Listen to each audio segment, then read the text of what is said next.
कैसे हो दोस्तों। राजस्थान सेवा नियम की अपन यात्रा कर रहे हो। और दोस्तों राजस्थान सेवा नियम में अपन ने नियम संख्या 144 तक पढ़ लिया था। विदेश सेवा कर रहे हैं अपन। विदेश सेवा के अंदर जो अपन पढ़ रहे हैं उसमें आज अपन नियम संख्या 144 एक विदेशिक सेवा में प्रतिनियुक्ति की शर्तें देखेंगे कि विदेश सेवा में किसी कर्मचारी की प्रतिनियुक्ति की जाती है तो कौन कौन सी शर्तों का पालन करना होता है।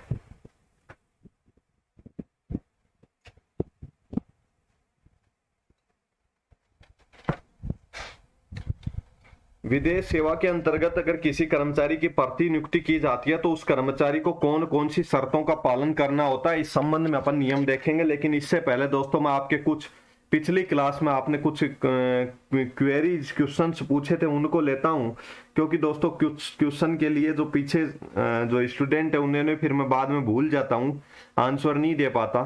तो दोस्तों सबसे पहले अपन पीछे की क्लास में जो क्वेरीज हैं विभिन्न स्टूडेंट्स की, सबसे पहले अपन उनके संबंध में लेंगे। तो दोस्तों सबसे पहले तो अपन बात करें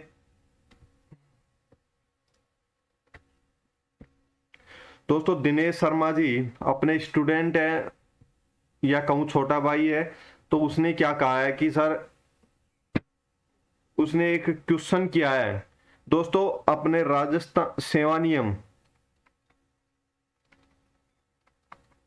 दोस्तों राजस्थान सेवा नियम का अध्याय 1 अपने सिलेबस में नहीं है। दोस्तों अध्याय 1 अपने सिलेबस में नहीं है, इसलिए मैंने राजस्थान सेवा नियम की जो आप अपना सिलेबस उठा के देखिए, राजस्थान सेवा नियम का अध्याय 1 जो है वो अपने सिलेबस में नहीं है। इसलिए मैंने अध्याय 1 की धाराएं 1 से 6 तक नहीं करवाई। मैंने सिर्फ परिचय के रूप में कि राजस्थान सेवा नियम आए कहां से और किन किन पर लागू होंगे किन पर नहीं होंगे, केवल परिचय के रूप में मैंने केवल नियम संख्या 1 और नियम संख्या 2 दोस्तों केवल मैंने 2 नियम कराए थे। इसका कारण ये था दोस्तों, आप में से काफी दोस्तों को ऐसा लग रहा होगा कि सर ने नियम संख्या 3, 4, 5 और 6 क्यों नहीं कराया। दोस्तों राजस्थान सेवा नियम का अध्याय संख्या 1 अपने सिलेबस में नहीं है और ये 1 से लेकर 6 तक के नियम अध्याय 1 में दे रखे हैं। तो दोस्तों आपको अनावश्यक पढ़ने की आवश्यकता नहीं है। दोस्तों अपने को केवल उतना ही पढ़ना है जितना अपने एग्जाम में आए। अनावश्यक मैटर कम पढ़ेंगे तो दोस्तों अपन आवश्यक मैटर अधिक कर पाएंगे। तो ऐसी स्थिति में आप अध्याय 1 से संबंधित 1 से 6 तक की धाराओं को पढ़ने की आवश्यकता नहीं है, इसीलिए मैंने केवल नियम संख्या 1 और नियम संख्या 2 कराया है। दूसरी बात दोस्तों, आपको मैंने जो रणनीति की क्लास बताई थी दोस्तों, आप सबका उस रणनीति वाले क्लास को बहुत प्यार मिला दोस्तों। 1500 से अधिक स्टूडेंट्स ने देखा उसको, 1500 से अधिक स्टूडेंट्स ने उस क्लास को देखा और उसमें उस क्लास को जितना प्यार मिला उसके लिए आप सबका धन्यवाद। लेकिन दोस्तों जो रणनीति मैंने बताई थी, शानदार रणनीति बताई थी, एक सब्जेक्ट एक पुस्तक रणनीति जो मैंने बताई थी, उसमें दोस्तों मैंने आपको पहले भी कहा था कि केवल एक ही नोट्स पढ़ें। दोस्तों अब आप जब आप ये चीजें पूछ रहे हो कि अध्याय 1 से संबंधित, तो आप इसका मतलब आपके पास एक से अधिक मैटर है एक विषय का। तो दोस्तों मैं ये नहीं कहता कि मेरे ही नोट्स पढ़ें, दोस्तों मैं बिल्कुल नहीं कहता मेरे ही नोट्स पढ़े। दोस्तों जो आपको अच्छे लगे, अगर मेरे नोट्सों से उचित भी कोई अगर आपको पुस्तक लग रही है, कोई नोट्स लग रहे हैं, मैं ये नहीं कहता कि मैं सर्वश्रेष्ठ हूं, ऐसा भी नहीं कह रहा मैं। दोस्तों मेरे नोट्सों से, मेरी पुस्तक से मेरे नोट्सों से अच्छा अगर आपको कोई भी पुस्तक या किसी भी टीचर का नोट्स लग रहा है तो दोस्तों आप उसमें से पढ़ लें, मेरी क्लासों से समझाएं, इससे आपको बेनिफिट हो जाएगा। आपको एक एक नियम समझ में आ गया, अब आप याद जो आपको उचित लगे उसमें से याद कर सकते हैं। तो दोस्तों लेकिन पढ़े, आवश्यक पढ़े, केवल अनावश्यक ना पढ़े। तो दोस्तों ये नियम यहाँ से क्वेश्चन भी नहीं पूछेगा, मैंने केवल परिचय के रूप में नियम संख्या 1 और 2 के संबंध में आपको कराया। आगे के नियम भी मैं करा सकता था, लेकिन दोस्तों ये अपने सिलेबस में जो अध्याय नहीं है तो ये फालतू में 1 से 6 तक के नियम और बच्चों को याद करना पड़े, ऐसी स्थिति उत्पन्न मैं नहीं करना चाहता था। तो दोस्तों एक बात तो ये हो गई। दूसरा एक दो डाउट और था दोस्तों, उन्हीं स्टूडेंट का एक डाउट और था, ये तो एक हो गया। दूसरा डाउट क्या था कि दोस्तों पर्यवेक्षकाधीन प्रशिक्षणार्थी का अपन बार बार उपयोग कर रहे हैं शब्द का, प्रशिक्षणार्थी का भी उपयोग करते हैं, पर्यवेक्षकाधीन प्रशिक्षणार्थी का उपयोग करते हैं, पर्यवेक्षकाधीन का भी उपयोग करते हैं और शिक्षार्थी का भी उपयोग करते हैं। दोस्तों इन सबको आप एक मान लें, कोई दिक्कत नहीं है, आप इन सबको एक मान लेंगे ना। अब आप बार बार एक चीज को समझने की आवश्यकता नहीं, इन सबको एक मान ले। सिर्फ आपको अंतर क्या रखना है, इस प्रकार से अंतर रखना है।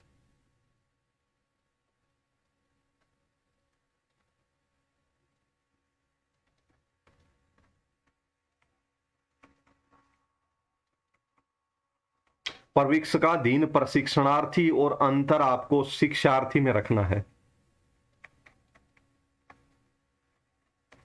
बस आपको अंतर क्या रखना है, पर्यवेक्षकाधीन प्रशिक्षणार्थी बोले, प्रशिक्षणार्थी बोले, पर्यवेक्षकाधीन बोले, ऐसे कोई भी शब्द यूज करे तो आपको तो ये मानना है कि प्रारंभिक 2 वर्ष है, ट्रेनिंग चल रही है।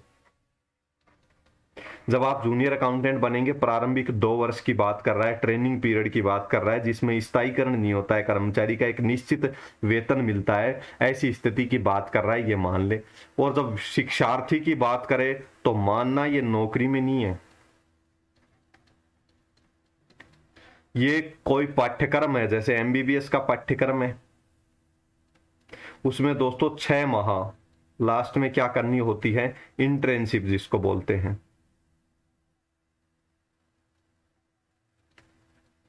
इंटर्नशिप करनी होती है। तो दोस्तों जो ये इंटर्नशिप होती है, इसमें ये शिक्षार्थी है, ट्रेनिंग करने किसी मेडिकल कॉलेज में या हॉस्पिटल जाते हैं। कहाँ जाते हैं, अस्पताल जाते हैं। तो दोस्तों ऐसी स्थिति जब बनती है, ये तो ये हो गया एक पॉइंट। दूसरा, बहुत सारे कोर्सेज ऐसे हैं गवर्नमेंट के जिनमें आपको प्रैक्टिस का प्रमाण पत्र लेके आना होता है।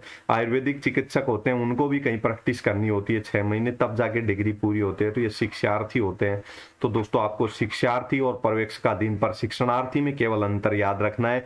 बाकी कोई भी प्रशिक्षणार्थी शब्द यूज करे, पर्यवेक्षकाधीन करे, कोई और शब्द यूज करे, तो आपको यही मानना है कि राजकीय सेवा में आ गया, प्रारंभिक 2 वर्ष के संबंध में ये बात कर रहा है। ठीक है दोस्तों, ये आपका डाउट क्लियर कर दिया। और दोस्तों 1 से 6 तक के नियम आपको याद करने की आवश्यकता नहीं है। नियम संख्या 1 और 2 मैंने केवल इसलिए बताए थे कि आपको याद रहे राजस्थान सेवा नियम लागू किन किन पर होंगे और कब से लागू हुआ और ये आए कहाँ से, इसलिए मैंने नियम संख्या 1 और 2 पढ़ाया था। हालांकि अपना तो सिलेबस का शुरू होता है अध्याय 2 से, नियम संख्या 7 से। ठीक है, अब हो गई ये बातें। एक स्टूडेंट की और एक क्वेरी है। एक स्टूडेंट ये कह रहा है, एक स्टूडेंट क्या कह रहा है कि सर जेएफएनडीआर के जीए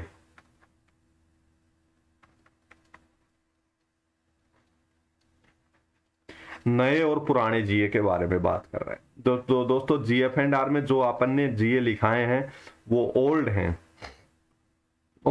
ज्यादा ओल्ड नहीं है। इसका मतलब ये नहीं कि बहुत पुराने हैं ये, लेकिन अभी इसी साल कुछ चेंजमेंट हुआ है। अगर जीए में थोड़ा बहुत अभी कोई चेंजमेंट हुआ है इसी साल, तो दोस्तों अपन ओल्ड और न्यू साथ में शॉर्ट में मैं आपको बता दूंगा कि आपको कौन कौन से जीए याद रखने हैं।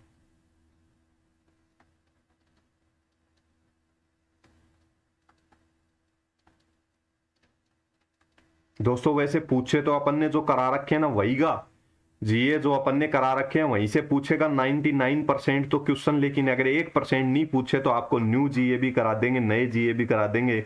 कौन से जीए याद करने हैं ये भी मैं बता दूंगा। सारे तो बहुत सारे हो जाते हैं, तो इनमें से काम के जीए कौन कौन से आपको याद करने हैं। 5-10 जीए हैं, 5 से 10 के बीच में जीए की यह संख्या बनेगी। ये 10 के लगभग बनेंगे, इससे मतलब इतनी ही बनेगी संख्या। 5 से 10 के बीच में जीए की संख्या बनेगी, वो याद कर लोगे, वहीं से आपको क्वेश्चन मिल जाएगा। मैं आपकी इसमें भी मदद कर दूंगा, एक क्लास बनाऊंगा जल्दी आपके लिए, जीए नए और पुराने दोनों के लिए। ठीक है दोस्तों, ये सब की क्वेरीज के बारे में हो गया। अब आप स्क्रीनशॉट ले लेके पेज का, आज की क्लास का पेज नंबर 1, पेज नंबर 2, 3, 4, 5, 6,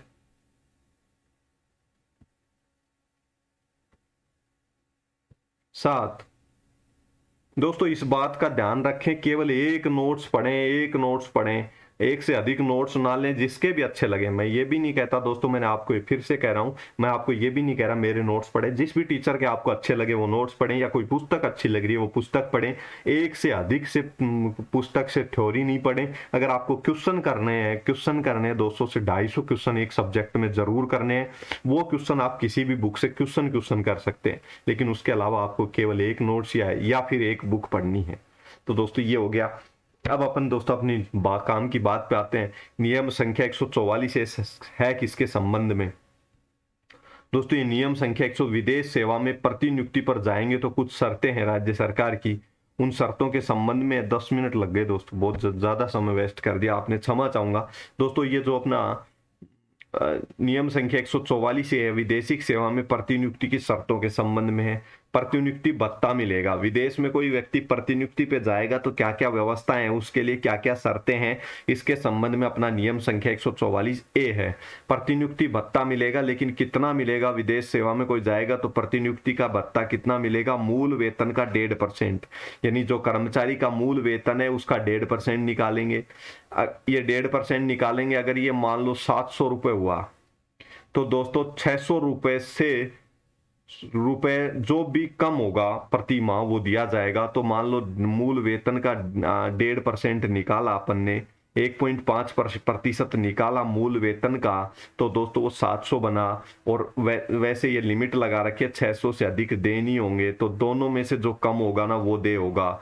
अगर मूल वेतन का 1.5% कम है, मान लीजिए ये 400 है, तो ये दे होगा, अन्यथा 600 रुपए से अधिक प्रति माह दे नहीं होगा। तो दोस्तों ये प्रतिनियुक्ति भत्ता हो गया।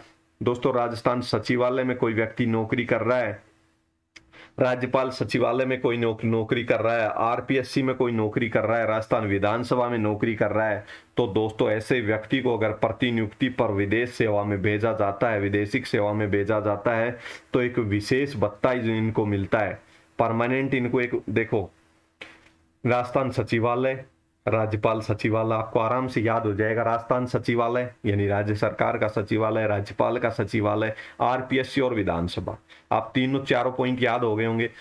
इनमें अगर कोई व्यक्ति नौकरी करता है तो एक विशेष भत्ता मिलता है, उसको स्पेशल अलाउंस मिलता है इनमें नौकरी करने के संबंध में, वो तय कर रखा है, स्पेशल अलाउंस है इनका। ठीक है दोस्तों, वो स्पेशल अलाउंस मिलता है। लेकिन इनमें से कोई व्यक्ति यहाँ नौकरी कर रहा था और वो प्रतिनियुक्ति पर विदेशिक सेवा में जाता है तो प्रतिनियुक्ति भत्ता उसको नहीं मिलेगा, और जब तक उसको प्रतिनियुक्ति भत्ता मिलेगा तब तक उसको ये विशेष भत्ता जो मिल रहा था वो बंद हो जाएगा, नहीं मिलेगा। तो दोस्तों पॉइंट नंबर 2 भी आपको समझ में आ गया होगा। प्रतिनियुक्ति काल में वेतन और महंगाई भत्ते। दोस्तों प्रतिनियुक्ति काल में जो भी वेतन प्राप्त करेगा, महंगाई भत्ता प्राप्त करेगा, वो सब विदेशिक नियोक्ता से प्राप्त करेगा जिसने विदेश में नियुक्ति की है। मान लो राजस्थान कैडर का कोई आईएएस अधिकारी है, भारत सरकार ने उसको विदेश सेवा में कहीं पे राजदूत के ऑफिस में सचिव, विदेश में सचिव बना के भेज दिया, या किसी अधिकारी कर्मचारी को विदेश में लगा दिया गया कि राजदूत तो राजनयिक होते हैं, एक से दूसरे देश में अपने वाणिज्यिक ऑफिस होते हैं, उनमें लगा दिया कहीं पे। तो दोस्तों ऐसी स्थिति में वो क्या हुआ है, प्रतिनियुक्ति पे गया तो वो वेतन भी भारत सरकार, विदेश का नियोक्ता कौन है, नियोक्ता यानी विदेश में नियुक्ति करने वाला कौन है, विदेश में अपॉइंटमेंट करने वाला कौन है, उसका तो भारत सरकार हो गई। तो भारत सरकार प्रतिनियुक्ति काल में वेतन और भत्ते भारत सरकार से प्राप्त करेगा। मूल वेतन कितना मिलेगा? जो मूल विभाग में यानी कि राजस्थान सरकार में वो जिस विभाग में नौकरी कर रहा था वहां जो वेतन मिल रहा था उसी के समान मूल वेतन मिलेगा। महंगाई भत्ता, महंगाई भत्ता भी उसको मूल वेतन के समान मिलेगा जो यहां मिल रहा था।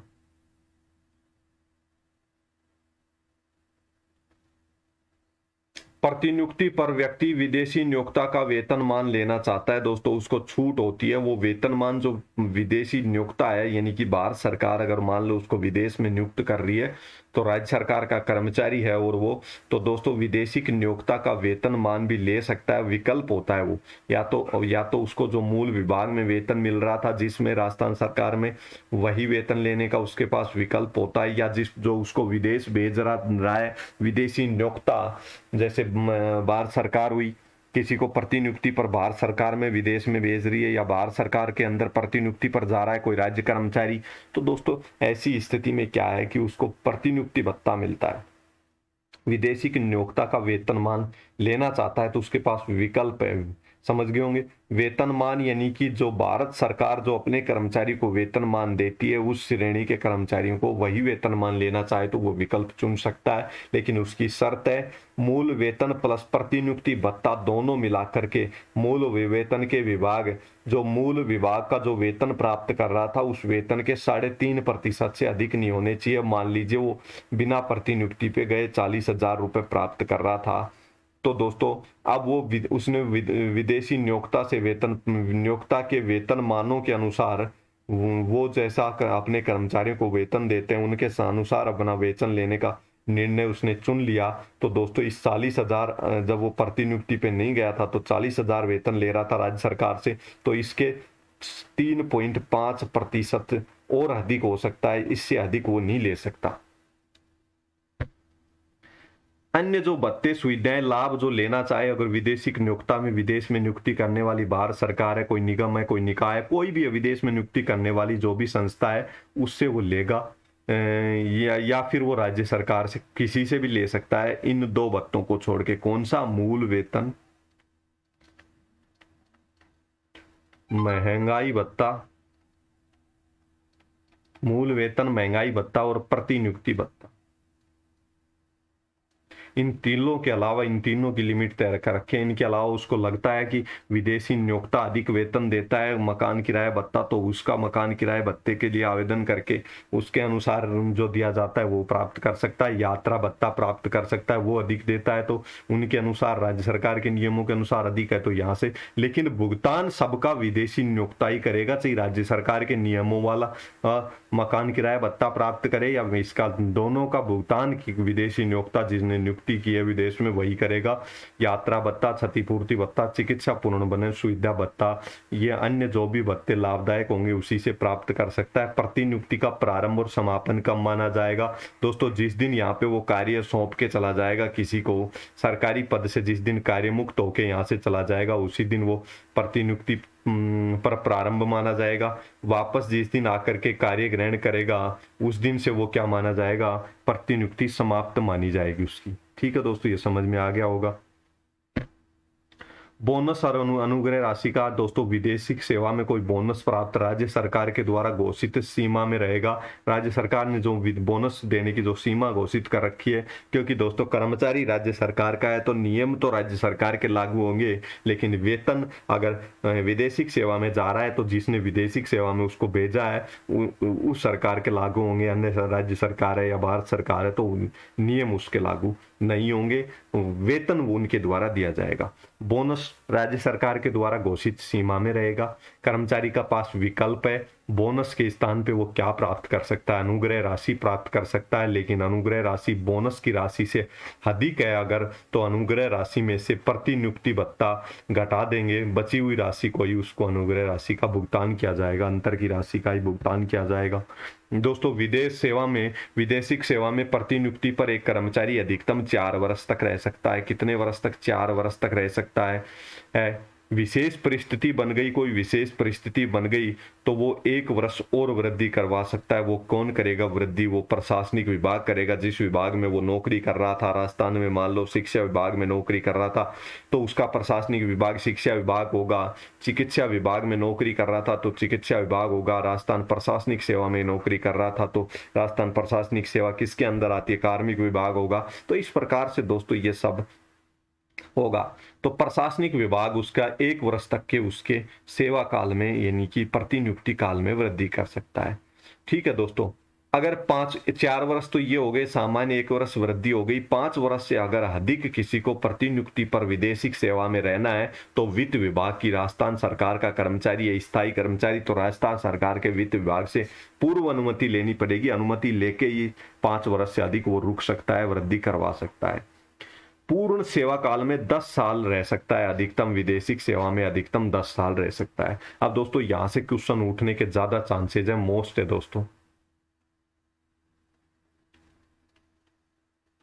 दोस्तों मोस्ट है, बिल्कुल ध्यान रखना। यहाँ से क्वेश्चन मिलेगा आपको। अधिकतम 4 वर्ष विदेश सेवा में प्रतिनियुक्ति पर रह सकता है कोई कर्मचारी। विशेष परिस्थिति बन गई तो 1 वर्ष वृद्धि करवा सकता है अपने कार्यकाल में। प्रशासनिक विभाग वृद्धि करेगा।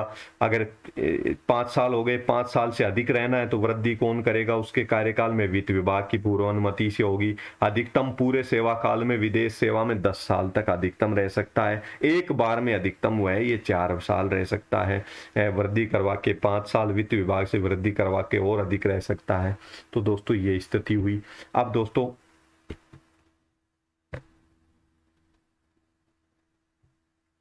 एक बार विदेशिक सेवा से लौट के आ गया, मान लो 3 वर्ष की, 4 वर्ष विदेश सेवा में रहा, कोई व्यक्ति रह के आ गया,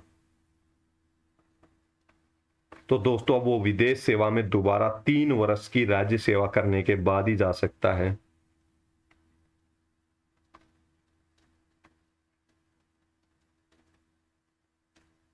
4 वर्ष की सेवा के बाद प्रतिनियुक्ति भत्ता नहीं मिलेगा उसको। अगर शुरू के 4 साल जब जाएगा तभी उसको प्रतिनियुक्ति भत्ता मिलेगा। 4 वर्ष से अधिक वो 5 वर्ष अगर विदेश सेवा में रहता है तो दोस्तों ऐसी स्थिति में उसको प्रतिनियुक्ति भत्ता नहीं मिलेगा। तो दोस्तों ये तो आज का नियम अपना। और दोस्तों वेतन भत्ते, पेंशन, अंशदान, वेतन जो विदेश में रहते हुए जो भी वेतन प्राप्त करेगा, पेंशन, अंशदान, अवकाश का वेतन प्राप्त करेगा, वो सब विदेशी नियोक्ता वहन करेगा।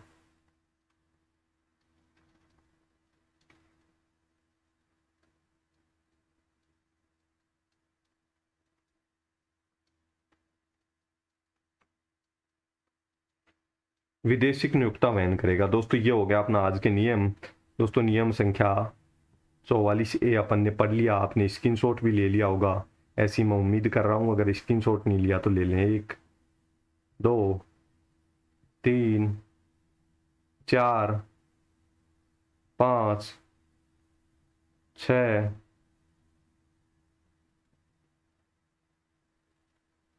7। दोस्तों यहाँ तक स्क्रीनशॉट ले लें।